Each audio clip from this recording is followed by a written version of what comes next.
அம்மா நீ சேலத்தில் பிறந்தவனா கோட்டை பெரிய மாரியம்மா நீ கோட்டையிலே வாழ்பவனா எங்க சேலத்து மாரியம்மா அம்மா சின்ன மாறி பெரிய மாறி 8 பேத்த கட்டியானும் எங்கள் குல கோட்டை மாறி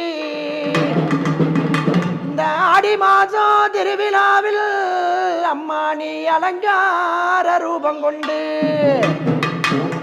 அம்மா நீ ஆங்கார சக்தி அம்மா ஓங்கார சக்தி அம்மா அம்மா நீ கூப்பிட்டு நான் அழைக்க தாயே நீ கூட துணை வாரும் அம்மா